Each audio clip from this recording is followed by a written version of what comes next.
Uh, Good morning to everybody.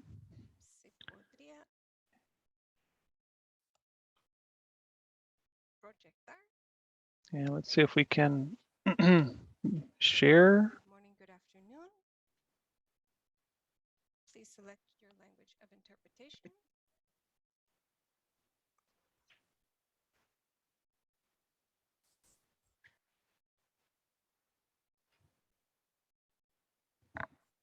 Bienvenidos y bienvenidas al webinario y empezamos. Welcome to the webinar, and we will commence right now. Next slide, please. Now, please note that there will be interpretation into English. We will be interpreting during the event, and please look for the globe at the bottom of your screen to select your language of preference. Next slide. Good morning and good afternoon to everyone. My name is Holly Radice, and I'm the representative of KELP Network of the team working for the Americas. It's my honor to open this segment today. KELP is a consortium global of humanitarian participating in the government and practices and investigations for cash or BTMs or transfers, and we want to better the transfers monetarily, like a tool as a humanitarian existence. And today during the webinar, even though we will be talking about systems and programs, hopefully we will be able to keep the vulnerable people in mind. Next slide. So the objectives in brief of the webinar is inform and promote information and share results. The main results of the report and from different perspectives, and the report and the case studies will be shared during the webinar. And to conclude, we will talk about the future perspectives of investigation and studies implemented in the region and put in practice, into practice of the recommendations. Next slide. Next slide. Today we have an excellent panel that's with us. First of all, we have attorney Claudia Arena, and she's the prevention of disasters in Central America and Dominican Republic, or CEPRADENAC. And we also have Jose Jodar, technical assistant, and we have Lucia Steinberg, the regional delegate of the Federation of the, and then Miguel Ángel Garcia, regional director of Centro America, and then Gabino Severino, political sciences, and UNICEF in Dominican Republic, and then Dr. Mayra Ruano, professor in college and technical secretary of elemental security and nutrition of Guatemala, and William Martin, and market systems in humanitarian assistance. And lastly, Humberto Soto de la Rosa, social studies, and the main of the Commission for Americas and Caribbean, or CEPAL. And highly respected colleagues, please remember not to speak quickly so that interpretation can flow well. Next slide, please. So it will details about the webinar will last 90 minutes, and we will have first CEPRADENAC, and Jose will talk to us about some of the results of the investigation, and we will have a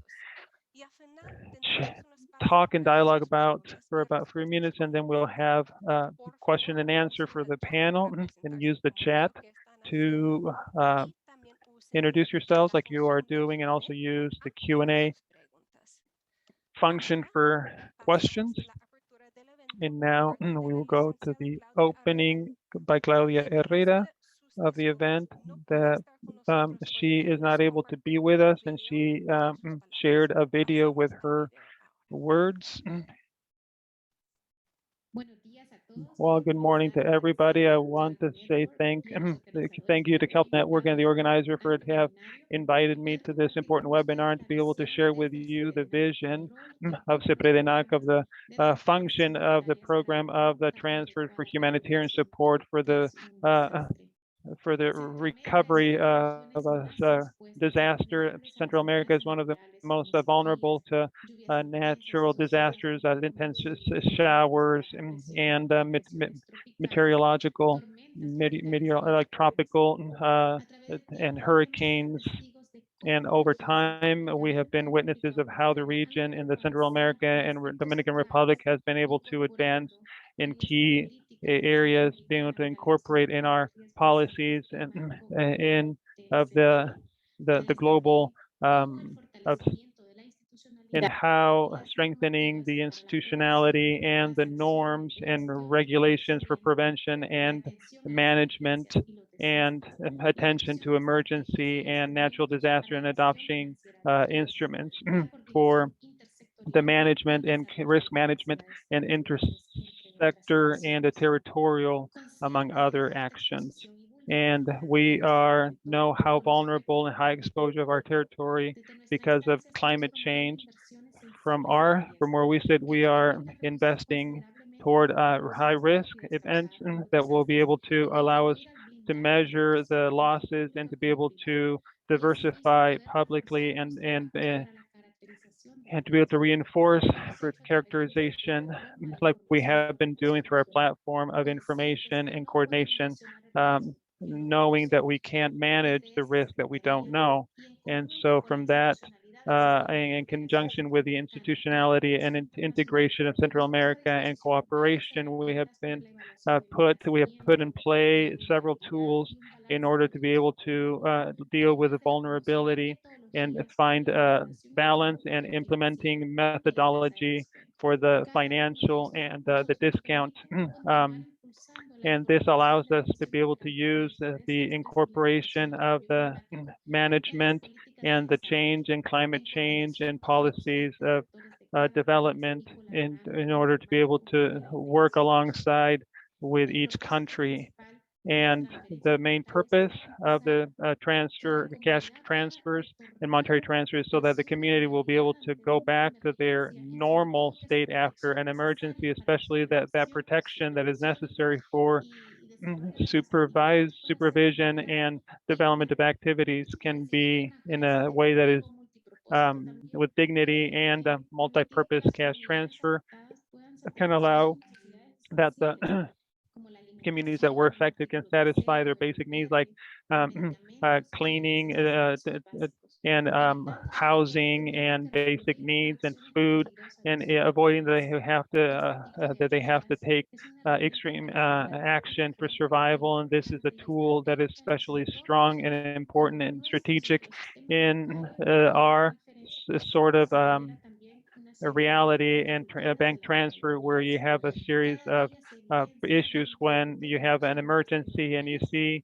the use of new technologies in the financial aspect. And this is an opportunity to transfer the money through mobile phones or insecure text, and that is an alternative to the assistance, and that allows us to preserve dignity of the beneficiaries and especially empower them. This sort of assistance constitutes one of the most profitable methods to bolster, and the transfers have been implemented for a tool of social protection, and we know that we have a lot ahead of us to bolster these systems and programs. But there are several programs in Central America that are using them and that have allowed the homes that have been affected by the pandemic and COVID-19, but especially have shown their efficiency and cost benefit, and especially save life. And so for our region, it is important to bolster this transfers in order to offer a viable solution, but they can be a key element that will allow us to re-edify and strengthen the resiliency of the communities and minimize vulnerability. And that's why we're also incorporating these sort of strategies within our policies in Latin and assistance and humanitarian, where we have the opportunity to update with our president. And now we also have and incorporate in a more important way this sort of transfer, and especially programs that have been proven their efficiency and importance. Thank you very much for this time to share this very important initiative that has been supported by the association. Has made a huge difference in the face of emergencies that we have had to deal with in our region.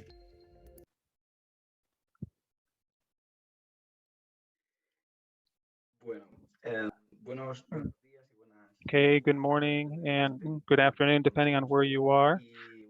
And yeah, thank you, Holly, for the introduction. My name is Jose Joder. I'm a technician in KELP Network, and after this, at the executive secretary, we want to submit this of this study and how this in Dominican Republic. And so this study came from the preoccupation of being better prepared for the crisis of different types in order to protect the most vulnerable. And this study has been led by KELP Network with a consulting company that has been UNICEF and the Federation of the Red Cross and the Crescent, and that have seen it from beginning to end to dissemination. And thank you so much for all of this support. And so it was also key with a lot of different participants, humanitarian and governmental, and to be able to count with the support and especially in the region of Latin America and the Caribbean. And on this platform, there was a lack of information and learning specific to how the humanitarian and the systems of social protection can better their prior preparedness and readiness. And this has mapped the different social programs that include the humanitarian PTMs to date. It's focusing in the preparation phase. And also we have case studies in depth that we can see that in this presentation. The first one for the Dominican Republic for infants and childhood development, and then Honduras. Next slide, please. And one of the things that I want to share is how the response to the pandemic and COVID-19 has had in the region, and how this has accelerated innovation and experiences joint between the humanitarian PTMs and then the systems of social protection. And we are hoping to learn through this to be better prepared with future crises and social, economic, and climate change. And one of the findings of the study are linked to the growing interest in promoting humanitarian PTMs and as mechanisms with systems of social protection, including the collaboration with new EMGs or United Nations agencies, as well as the existing networks in each country of monetary transfers. This is because of the need of adapting some of the regulatory framework to consider the humanitarian PTMs for the social protection networks. And so you need the norms and laws and agreements that include the monetary transfer in a very efficient ways and mechanism with interinstitutional clear in nature. And also the phase of preparation, you need the coordinate and distribution of responsibilities among the governmental entities and humanitarian entities, and the civil sector and the monetary transfer have a very important role in each different the specific context. And so that would be important to finance for the anticipatory programs, especially before the crises hit, especially when referring to the climate crisis, and to be to some degree predictable. And as far as collaboration between the different parts, the national or international and the United Nations can reinforce the governmental ability when it's necessary. And this includes resources, financing, and technical assistance, and focalization, and to be able to develop humanitarian PTMs that are more flexible and more efficient. And the governmental and national and international entities in response to the national disasters like we've seen in Cipredenac is key, so that the mechanisms of social protection can be more reactive to crisis. And this means that include programs of monetary transfer and cash transfer and preparedness for crisis, and harmonize the mechanisms of focalization and selection of people affected by the crisis, that these mechanisms are based on the vulnerability independent from the status, and manage communication mechanisms and and the reporting that are clear. And with these thoughts, I think it's evident that better preparedness for the implementation of monetary transfer that are humanitarian within the social network protection is the pathway to offer solutions that are more flexible, adaptable, and more efficient from the standpoint of people that are affected by the crisis, that you can't forget that are the people that we serve.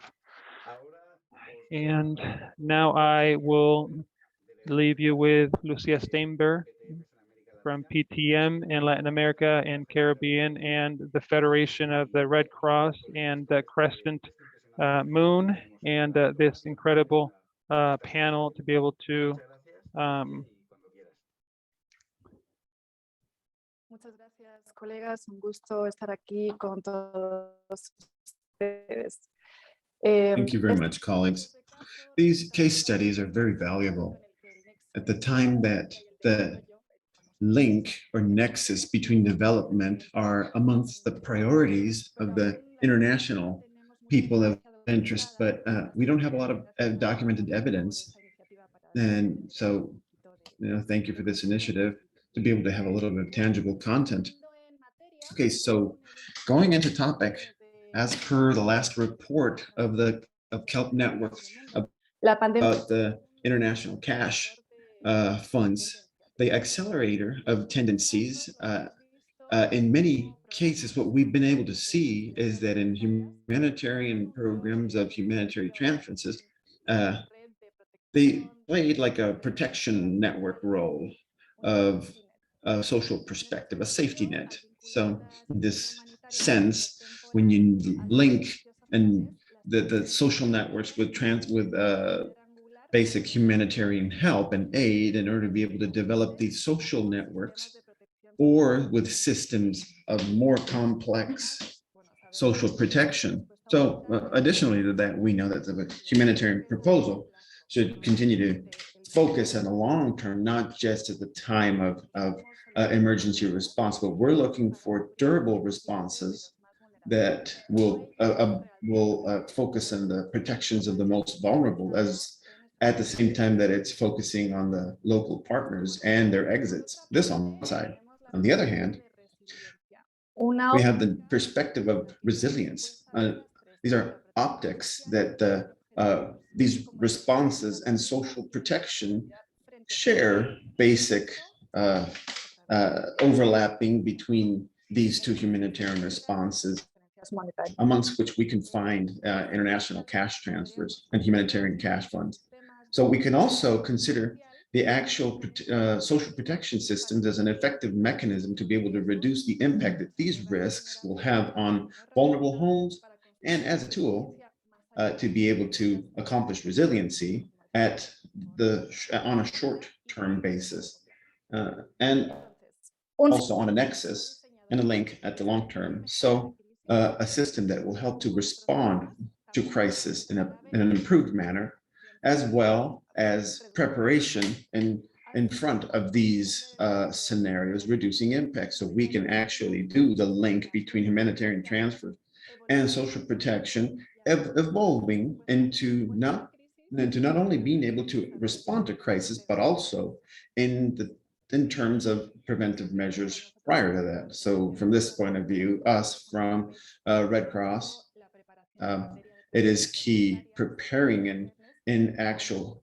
cash protection, and in also the cash working group, and also in the actual social protection manner and aspect. But so questions for panelists. And firstly, Miguel Angel Arias from Central America. Miguel Angel,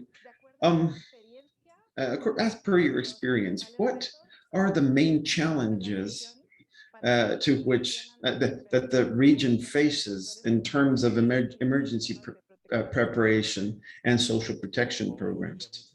Good morning, and thank you very much for the question. From my perspective and the Central American perspective, which is the one that I have, because I work this year in and year out, I think that from this aspect, you can actually find the existence of a social protection, effective existence. And by this, I mean the need that the governments have amongst their priorities and policies, the actual set in motion of a social network that is conventional, networks that allow to reduce vulnerability that is very pronounced in the Central American case, that will allow to serve these homes that are specifically exposed to the impact of recurrent disasters that the region faces, but that the impact of these disasters is linked, like you were mentioning before, to that vulnerability. And that vulnerability let's say a grandpa with two grandchildren in charge, that they're in charge of, like the example of most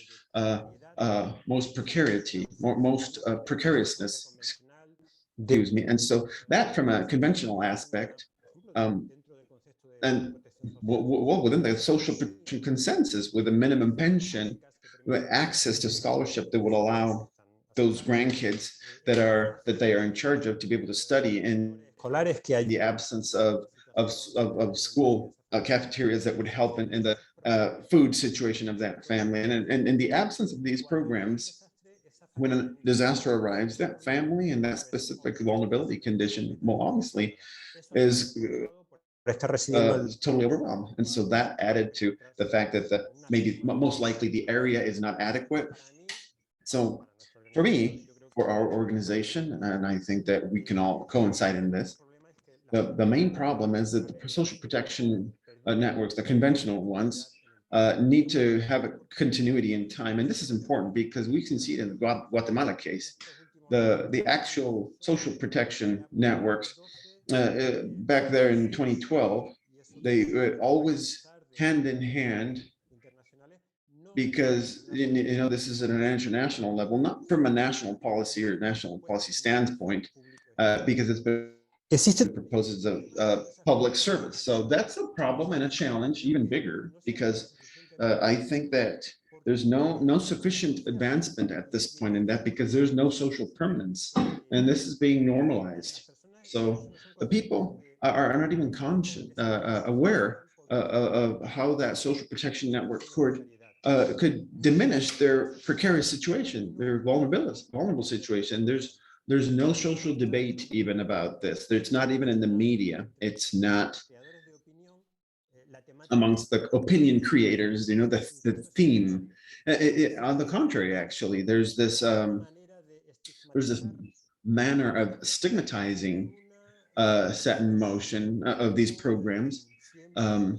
that is recurrent in terms of negative aspects like clientelism or something that accentuates the evil in it. So I think we have an enormous responsibility of being able to install in Central American society the need that the states, as it's been happening in worldwide, that these states advance to these social protection networks that are conventional and that will allow us to respond in the face of disasters quickly by offering transference programs and to whom most need them. And lastly, just to call to attention on a matter that is fundamental in Central America, and is in absence of these social protection networks, the formal social protection network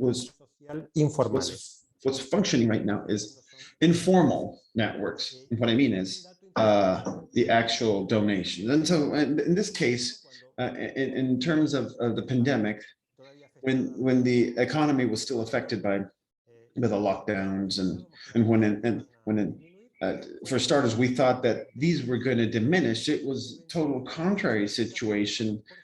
Since 2021, in the case of Guatemala, they're up 35%. That social protection network is key. It actually proposed $15 billion in counterposition to the $14 billion that the whole entire government of Guatemala and all its context has available to it. So we see this social protection network of the states and the social part, how it looks, and its search to mitigate this. So thank you. Miguel Ángel García. Yeah, thank you very much, Miguel Ángel, from Acción contra el Hambre. We remind you that you can leave your questions in the actual Q&A chat, and we'll have time for comments later on.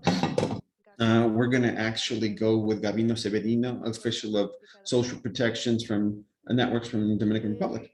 Gabino Severino, considering what has been mentioned and considering the case of Dominican Republic, what is the perspective of UNICEF to fortify these social protection networks that have been using the cash funds in front of a crisis? Yeah. Thank you very much. Good morning, good afternoon. And yeah, firstly, I want to make a reference from some previous happenings that are important to be able to normalize the intervention. We in Dominican Republic, UNICEF and other agencies, and we are supporting the social protection systems for the adaptation of its normal program for incident response. So when COVID impacted, we were in the middle of adapting to this system because we thought, well, this new approach had been was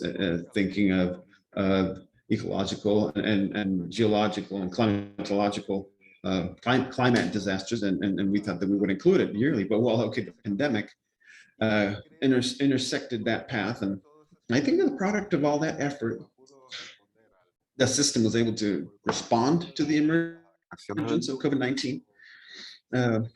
It was able to be flexible and to do an expansion that was very important for the actual vertical expansion of the program, which is basically multiplying by 6 the funds, the cash funds that the families were receiving, so in a normal condition. And so likewise to do retention, by doubling the actual participation in the program and doing a focus program for people, for vulnerable homes, people with different disabilities or conditions that affected or were making a bit more dramatic, a little more serious, the COVID-19 effects. So with that, in effect, it was that UNICEF intervened and used resources to be able to support the population, the constituency, with homes for that capacity. And right now, it's understandable, that there's capacities to not respond or to respond to these emergencies and the effects that the cash fund programs have for poverty intervention. In the case of Dominican Republic, I say that instead of extreme poverty increased, it would only arrive to a 3%. So the extreme poverty was contained in 5 conceptual points, and it was a product of the actual transference program. And so that incremented in a 5% instead of a 21%. There's a very clear proof there and a clear example of the impact that these programs have in crisis situations. I also think that the experience of the program has allowed that that since June of last year, the program, the Overcomers or the Superate program has emphasized on the effect of the inclusion of this monetary program. And I think it's a very important aspect in the Dominican Republic that the system as a whole has strengths that are very worth highlighting from institutionality standpoint, and that is conformed within this platform that has its own perspectives, and they're very differentiated, and that allow the homes to be included and participate in these social programs with social capacities, as well as allowing for an entity that will establish in partnership with the heads of families and with the identification of the homes with vulnerabilities, which is a very important aspect. And likewise, the fact that it allows you to focus on deliveries and with financial aid providers. So I think that these are all aspects that are important to highlight. What is happening is that firstly, the social protection is based on programmatic donations that are actual decrees and that go from one administration to another one that are stated in a normalcy and on a legal basis that allow it in an actual approach to the system. And the actual system has access to inclusion, and it needs to be resolved because it does not arrive, it does not reach the population, because these are aspects that are more important. And I think that within the steps that we have to give in this journey, Dominican Republic, to be able to answer and to respond in normal situations, but especially in crisis situations, that it is able to reach the population, the more vulnerable sections, so that they don't experience the crisis in a more intense manner. I think these are big challenges the system has to be able to address in the following years. There's a very interesting debate regarding all of these developments and challenges, but I think the current administration is emphasizing it and highlighting in the agenda. And I think that it's within a framework, a legal framework that would actually group in the whole social protection system that would create the links within civil protection. And from the standpoint of risks, which for now it's not very clear, and it would facilitate to be able to have a discussion so that the answer and the response could be more coordinated, right? So thank you very much. No, thank you, Gavariño Severino from Dominican Republic. And from there, we go to Guatemala with Mayra Ruana, the director, who's a university professor and a former subsecretary of the security secretary and the deputy secretary in Guatemala. In the case of Guatemala, doctor, what are the main challenges to which the governments are facing at the time of responding to emergencies from the standpoint of actual cash funds and the actual current social protection programs? Well, thank you very much. Good morning, good afternoon. I am going to respond from the government experience that I have, the former government experience. In general terms, like I was mentioning previous, like the previous panels were mentioning, that the region actually faces great sustainable development challenges that are actually unfinished because of the persistence of serious social problems that are actually linked to structural problems that are linked to economical systems and the absence of policies for social protection. In the case of Guatemala, poverty has increased in total to 51%, which is the data that we have since 2014. And in this year, we hope to have the new national poll. But what I want to actually emphasize and highlight is that extreme poverty since then has gone from 15 to 23.4. So with that precedent in the country, I'm going to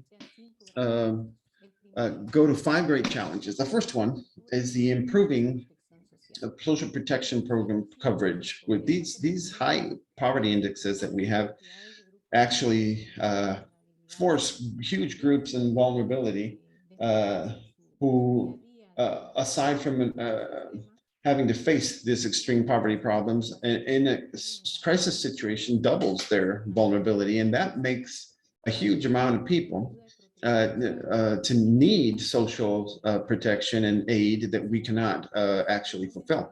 And Miguel Angeles mentioned this context from an actual sustainable financial position. When faced to a larger population that we need to protect, we need a bigger budget. In Guatemala, we have a social development ministry with 2 years of development, a very young one, but that has very low budget assignment. And so we see the statistics and the data from the ministry that although there's resources that have been assigned to the COVID-19 response, the beneficiaries of transference and cash funds were actually higher numbers. They do not meet the quota, even with that. So on February 9th now, a loan was approved of $300 million to support the improvement of the social spending quality. So this financing, which will have as a goal to strengthen the social protection services, also the social registry, social records, with the support of what has been not a reality. We want to make it become a reality from the institutional standpoint. So with this, us as a government, the most important thing is decentralization. And in Guatemala, the decision making as well as the financial resource administration is delayed. And even though we have very specific spending from the local standpoint, at the central level, that's where decisions are taken and made, and that actually has a very important influence of the beneficiaries. In Guatemala, the ministry has laws that are revised and validated, but the decisions of the government are limited from this standpoint and are not efficient from that standpoint. So from that's where we need the interinstitutional response when facing an emergency. In Guatemala, we have institutions that are responsible for this coverage, and so there's the network from an initial standpoint that involves public policy secretariat, and so with a national incident response plan that, although at the time of placing it in practice, it's a very complex scenario. And so we remind you that it's the government that is requiring the financial aid. And so there could be very deficient scenarios where the calling is actually good, but there could be others where the actual call to action is not very good. And lastly, I want to mention the importance that the actual scientific advisory has in this, and plays the role that they play, because counting with studies from the scientific community is very good, but not with understanding, those studies that we're presenting now, without those studies, we're not being able to communicate and bridge from politics to science, where the policies are actually made in politics. So then it's a moot point. And so that's why we're here as decision makers. We're in that public policy scenario. So we have that huge challenge of linking and bridging science and decision makers with information that it's not just the recommendation, right? The politicians don't like to be given recommendations. I consider that the big challenge that we have from academia, of which I am a part of now, is to present evidence in an impartial manner with a perspective aspect that will help make decisions. Thank you. Desde Guatemala por esta perspectiva que normalmente no tenemos en las conversaciones entre cooperantes. Colegas, voy a cambiar a inglés, entonces les pido que estén todos y todas en su canal correspondiente de interpretación. So now we're going to move to William Martin, who is the Economic Recovery and Market Systems Technical Advisor for BHA. William Martin, if you could tell us from BHA's perspective, what is the importance of the humanitarian cash and voucher assistance and social protection preparedness when responding? Thank you so much, Lucia, for your question, and thank you, Cal, for hosting this webinar. It's really a privilege to be invited with this panel. So thank you very much for that. Let me start by saying that the Bureau for Humanitarian Assistance within USAID support cash and voucher linkages with social protection systems. And we do whenever the objectives of humanitarian assistance, which is responding to humanitarian needs, align or overlap with social protection ones, which are more geared toward poverty alleviation. And with the climate crisis, we definitely see a change of humanitarian landscape. So we also do recognize the importance of having humanitarian cash and voucher assistance linked with social protection system to be, and this linkage to be considered systematically in preparation or in response to more frequent shocks. We believe it's a key strategy to build and strengthen the resilience of population. This is reflected in the Bureau Early Recovery, Risk Reduction and Resilience Framework, also called the ER4 framework, that you can find on USAID BHA website. Now, more generally, and beyond the humanitarian context, you know, BHA is one agency within the US government. As US government and USAID, we do support social protection, and it is reflected in various strategies, including in the recent President's Emergency Plan for Adaptation and Resilience, also known as PREPARE. USAID also have been invested in social protection since the late 80s and in cash and voucher assistance since 2000. So this is not new for us. And let me illustrate a couple of examples in the region and outside of our engagement in that regard. We had recently engaged, for example, in Ecuador, where in response to COVID-19 and in partnership with WFP, we supported, we reached out a total of about 17,000 households with cash and food voucher to complement the government social protection program. In Haiti, we funded the development of the social protection registry, and WFP facilitated the drafting of the country first social protection policy. Outside of the region, there is a good example of our long-term commitment with Ethiopia, the Ethiopia Social Protection, the Productive Safety Net Program, which is the social protection system. We have been supporting since 2004.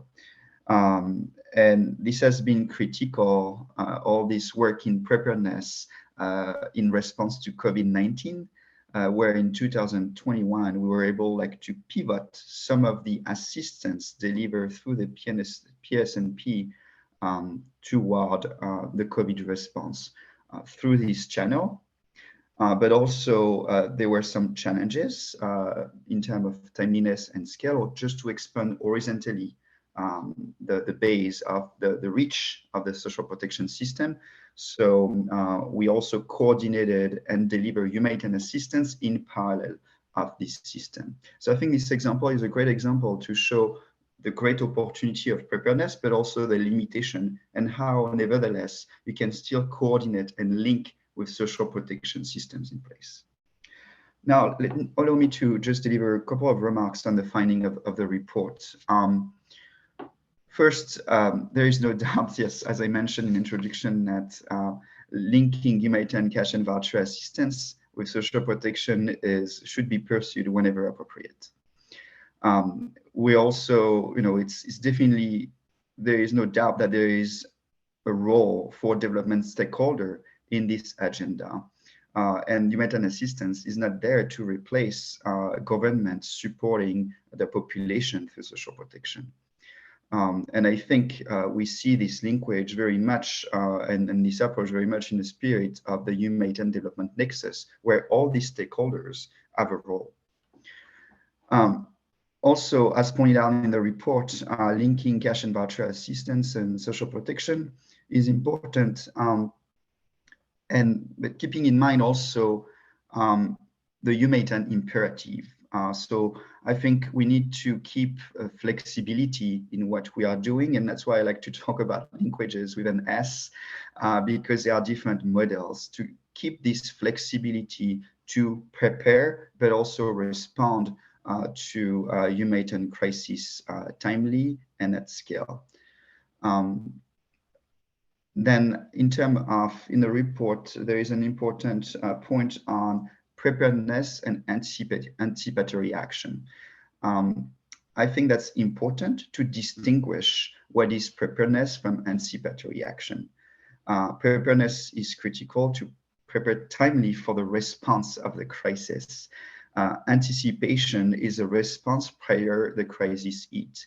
I think it's important to keep in mind this difference because layering these different tools, the response or the action prior the needs manifest, is important to make sure we are not distracting life-saving assistance and much needed with limited funding for humanitarian assistance. So I think layering the different instruments are critical. Finally, and that's my last point, I'm very optimistic about the linkages with social protection, with cash and voucher assistance and social protection in the light of the caucus, the Grand Bargain caucus on cash. You might be aware, but the Grand Bargain Cash Caucus, so USAID helped to work to ensure the UN organization represented in the Grand Bargain Cash workstream to endorse a cash coordination model, setting up the structure, the function, the leadership, and the resourcing of cash coordination. And you will notice that the linkage with social protection is built into the DNA of this reform. It is not approved yet by the Interagency Standing Committee, but we are very optimistic, and that's a proposal that was made. So I think that's great. And once approved, we'll see most likely good progress at linking cash and voucher assistance with social protection. So yes, that's it for me. Thank you very much. Thank you so much, William Martin from BHA. Vuelvo al español para decir muchísimas gracias a todos nuestros. Going back to Spanish, thank you to all the panelists, and to close this initial presentation, and before we go to questions and answers, we have Humberto Soto de la Rosa, who's the agent of subsector of DEPAL ONU in Mexico. Hi, everybody. Good morning, good afternoon to everybody. And I have the closing section, and it's hard to add to even to what's already been added, but perhaps an additional adding to the information. I'm going to share my screen to give you a short presentation, and the idea is to have everything all together. And if you can confirm that you can see my screen share. Yes, we're seeing it. Okay, very well. So the idea would be to present a little bit on what the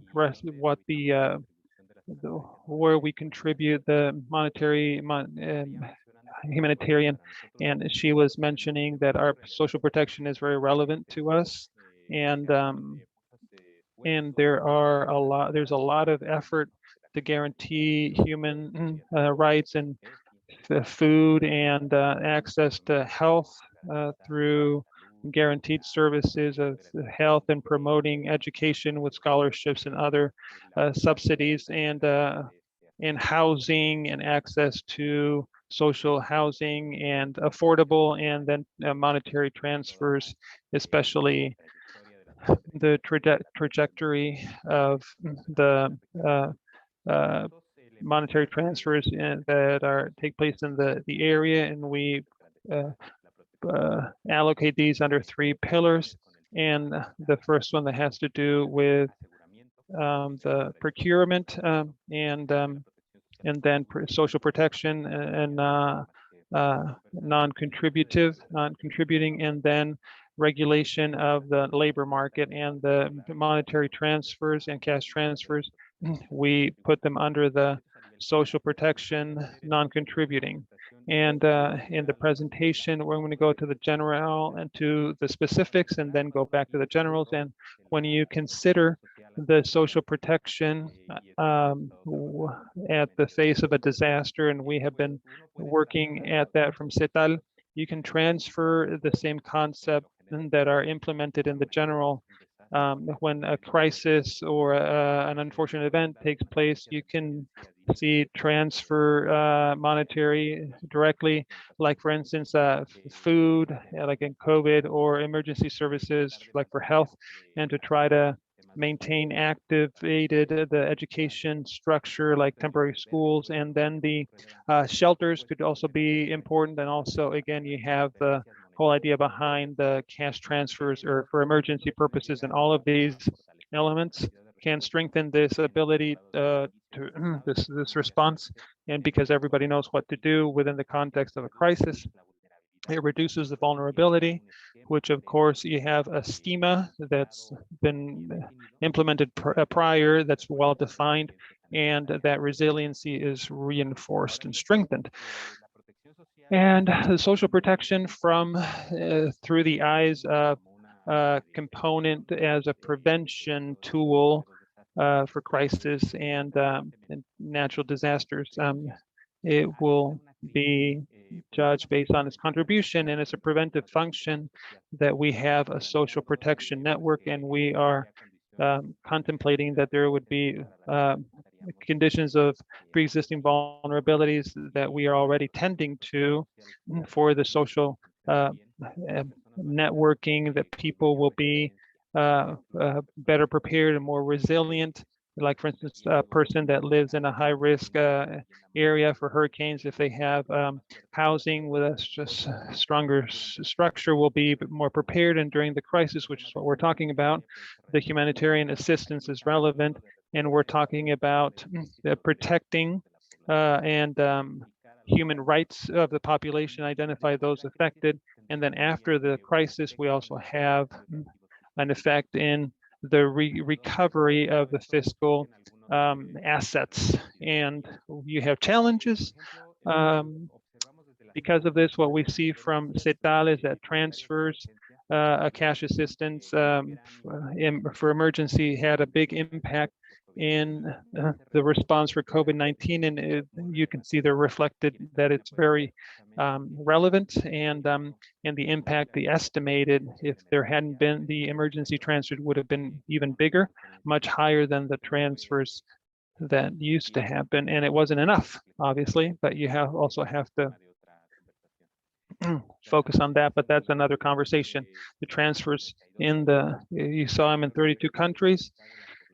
and it covered over half of the population, and these transfers had challenges, and we had to face this analysis. What were the biggest challenges that they faced in the implementation, the emergent implementation of the transfers within the countries? And two of the most relevant design and implementation. As far as the design, one of them is the identification of the mechanism of a challenge that could be of what if there's a lack of information and where to localize them within the COVID specific needs, and the mechanisms that were pre-existing and the pre-established of norms and the use of mechanisms and tools that have been implemented for social protection that are traditional could be the solution. And also we have to innovate within this frame. And as long as you can anticipate this criteria, you're going to be able to the discretionality and a better system that existed will give a better program in the future. And the resources you have, financing resources, where do they,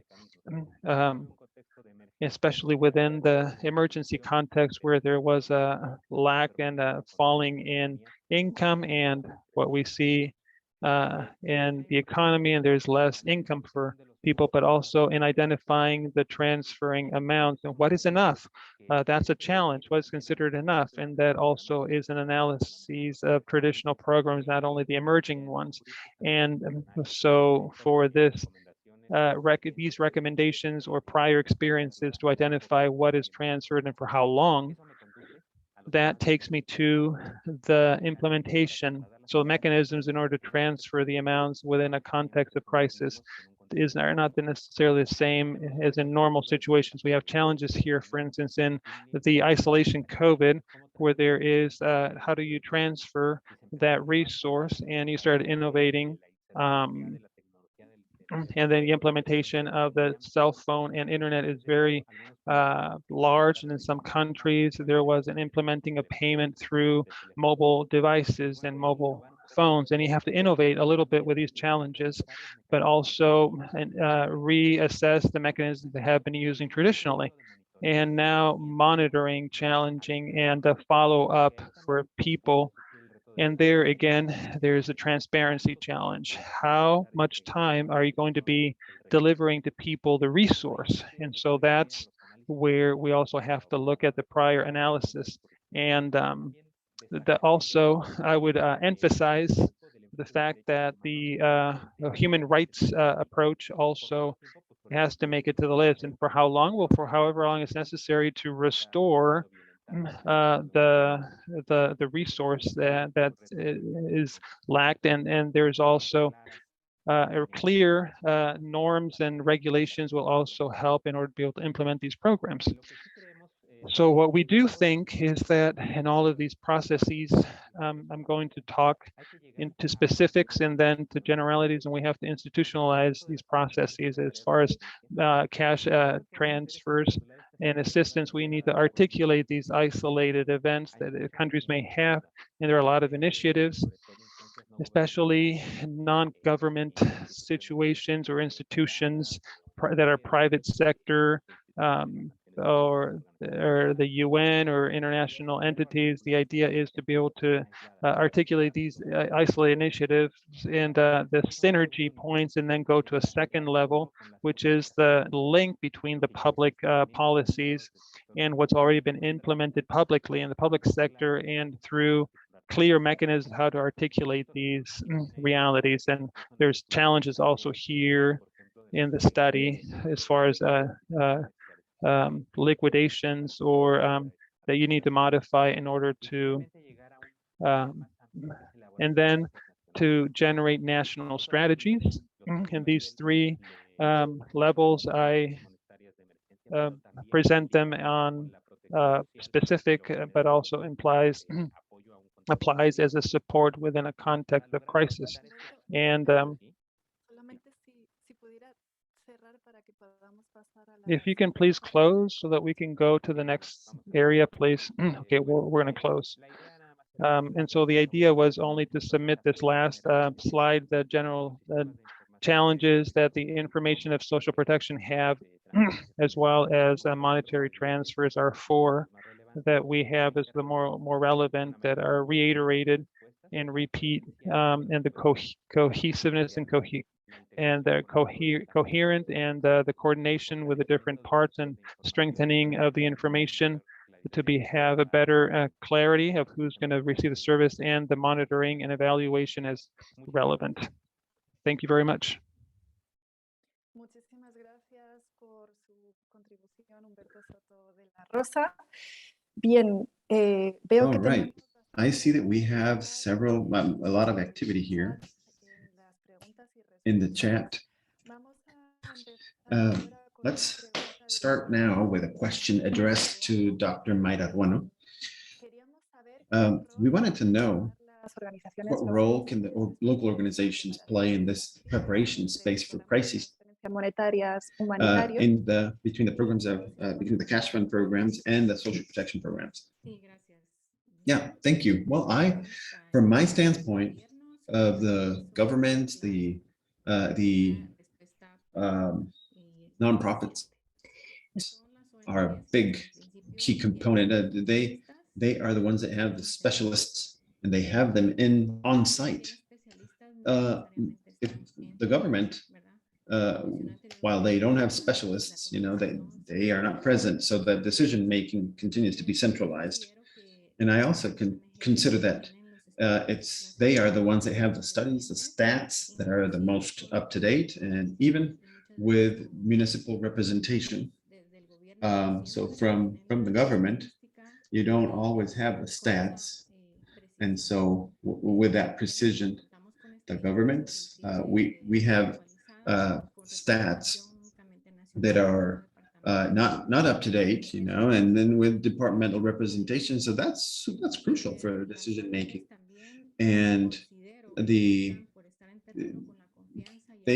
actually also, I consider, have to have a previous emphasis on working where the constituency, most of the time, the politicians don't have trust with the actual legal entities and the actual government agencies. So this is where the constituency and the governments that need to have an approach to these policies. And lastly, I consider that the nonprofits have more flexible and quicker mechanisms than the ones that we have in the government.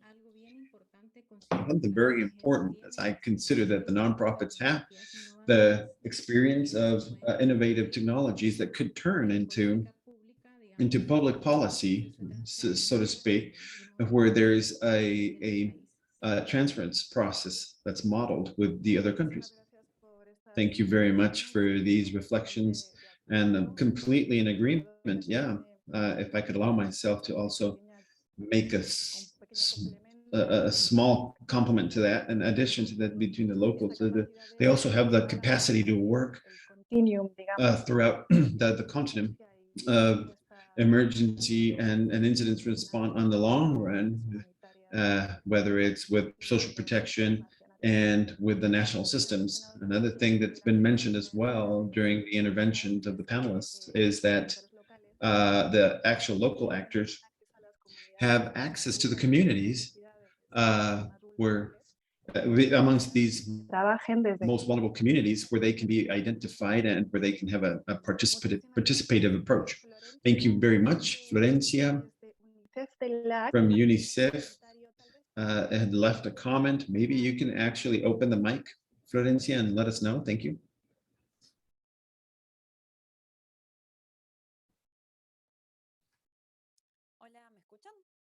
Hello, can you hear me? Yeah, I think we all can, right? No. Well, all right.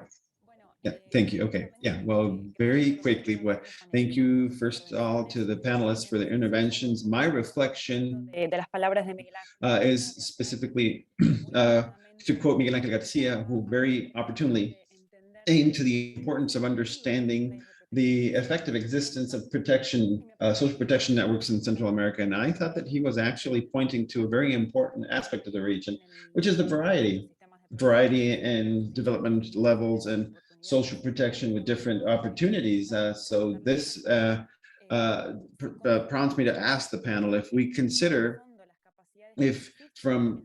firstly, the capacities that are in existence with social protection programs and the actual monetary programs that actually lead these programs, if they aren't a big part of the system protections in the humanitarian world, where maybe this sector is not actually looked at in a way that would allow us to articulate the support these systems would need for a rapid and quick expansion. So in systems that maybe we could call tasteless or that are responses that are considerable have been achieved, that we could even consider that have doubled the actual regular incidents. Well, like with the pandemic, for example, when like Humberto was exposing previously, that most of these COVID responses were able to double their capacity in a very short amount of time. So how can we incorporate the humanitarian preparation, which is linked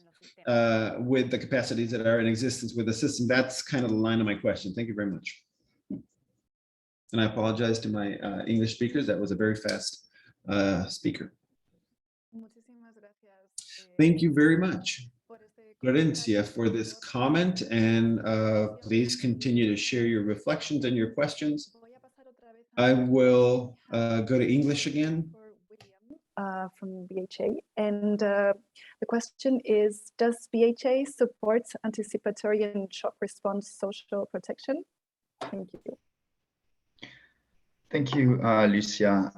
Yes, it's that's the ongoing conversation, right, in the humanitarian sector about scaling up anticipatory action or disaster risk finance, and what's the link with social protection. So let me start by saying that USAID has been investing in disaster risk reduction, risk finance, early warning systems, anticipatory and early action for decades. So it's not a new conversation per se, but the conversation now is around, how much should we do anticipatory action in humanitarian assistance. And I think this question is not answered yet, right? And the main reason I think is because there is this tension between humanitarian principles, which are important, right? That's what the framework for our action. And notably, if you take the principle of impartiality, for example, which stand for delivering humanitarian assistance based on needs alone, without any other consideration, that doesn't necessarily align now with delivering assistance prior the needs manifest or in anticipation of the needs, right? So I don't think that's impossible. And again, I think we've proved in the past that we're able to do anticipatory and early action. However, the answer is probably more into the layering of these instruments between the emergency response as we traditionally do, and to what extent we can do anticipatory action. And I think that do apply also for social protection. And yeah, I'll stop there. So layering, I think, is critical on that regard. Thank you. Thank you so much, William, for this very hot topic, let's say. Tenemos un comentario en el... We have a comment in the Q&A from Luis Ángel Cárcamo about Costa Rica. Luis Ángel Jiménez Cárcamo, maybe you can open your mic and tell us a little bit about the experience in this country.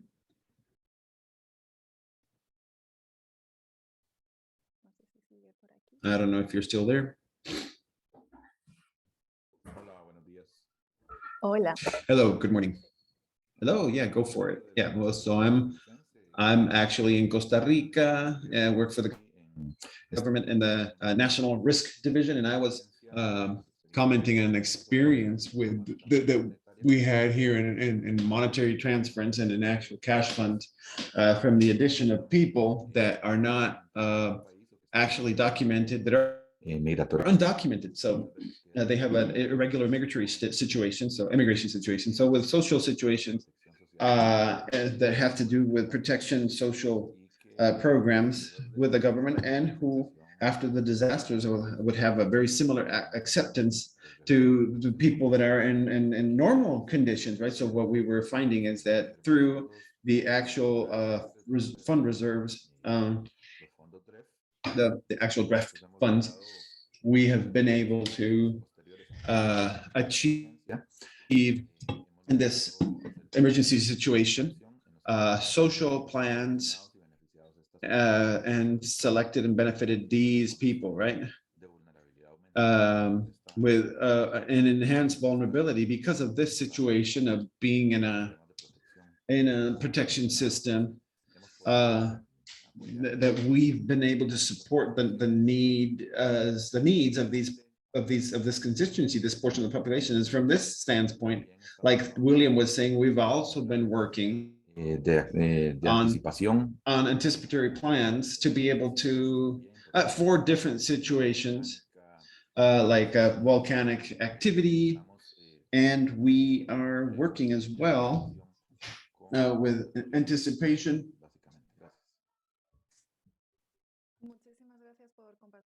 Well, thank you very much for sharing this experience. We're going to go to another question for Gabino Severino. From the perspective of the coordination between the humanitarian actors that do transference monetary, so that do cash funds and the actual government social protection programs, how can you conceive the more vulnerable portions of populations that are actually left out from the help and the aid could be covered by actual existence mechanisms that are still in existence? Thank you for the opportunity to be able to be on the mic again. Yeah, that's a huge effect. It's a debate that's long that we've had in the Dominican Republic that is linked with the colleagues of Costa Rica. How can we incorporate populations that are undocumented? And that's a huge challenge. And in this country, it has very relevant because of the migratory roles, the immigration roles from the Republic of Haiti, and now most recently from Venezuela. And not so much from the institutionality and the public standpoint. There's no mechanism instituted or in place for these populations, and from the humanitarian assistance programs, especially in the cash funds, because there are mechanisms for actual in-kind cash funds. So with everything that's been mentioned before, the big challenge that we have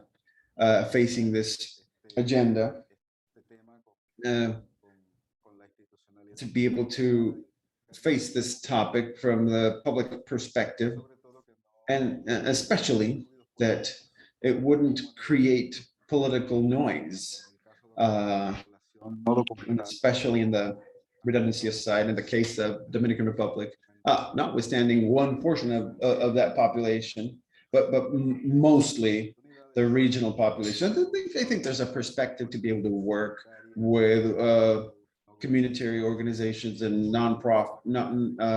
non-government organizations. So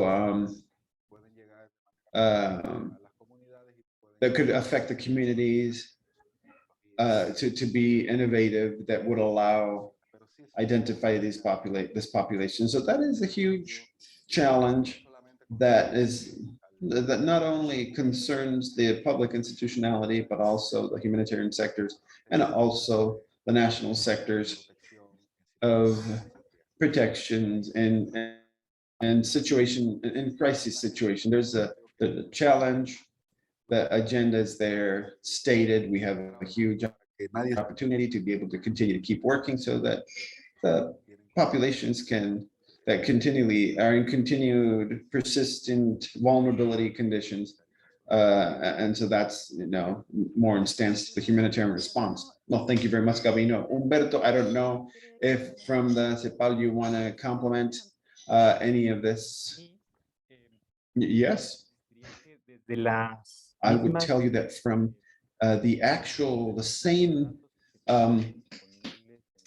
data that is available in these different countries, there are times where when the information is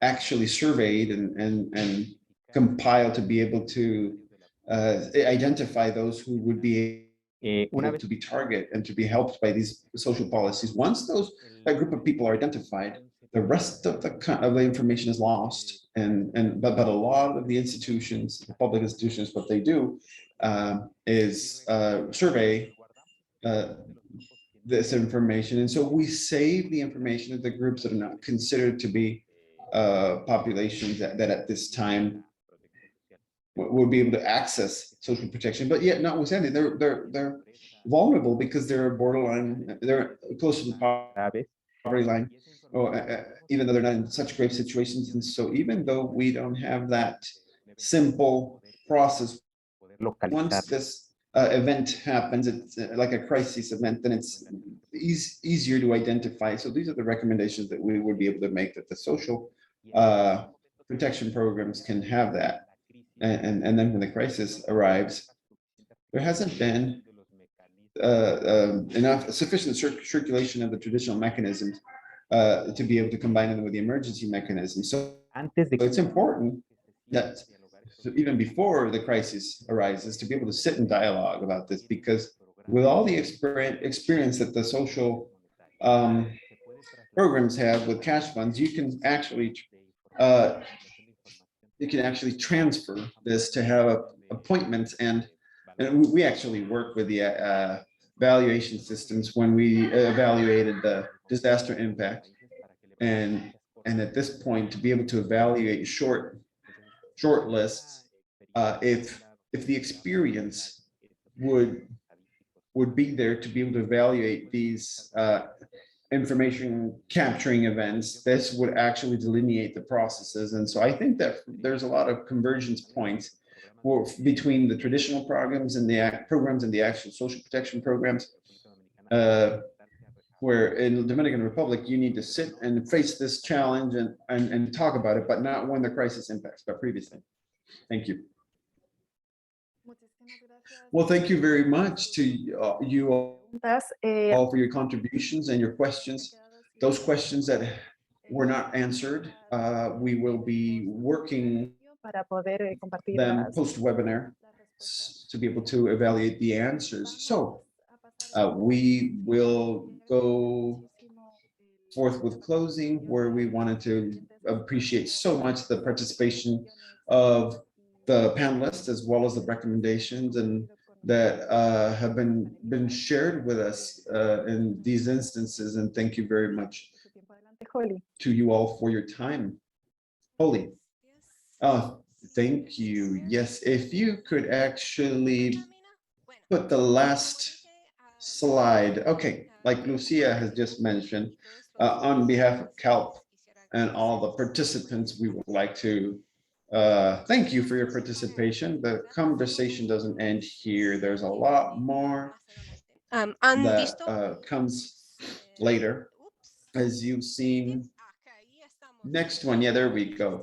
Well, the actual report is available in English and Spanish, and also the case studies. We will be translating the actual educational summary into the French, into Arabic, hopefully within a month. There are also some infographics that are maybe easier to read with a little less time, like more rapid reading. And there are several interesting points and videos, a 1-minute video, a 2-minute video that you can look at, watch after this webinar. In March, we're going to have a podcast in English and in Spanish with other experts about the topic. If you can look here in this space, then there's also in English a toolkit available for social protection that we're going to launch in Spanish. And lastly, in September, or more, give or take, we're going to actually launch a actual online training of humanitarian protections that is going to be available in Spanish to the whole world. We will receive the recording of this event also with a report of the Q&A. Well, and I hope you all have a happy day and a happy afternoon. And thank you for participating. All right, thank you very much. The last slide.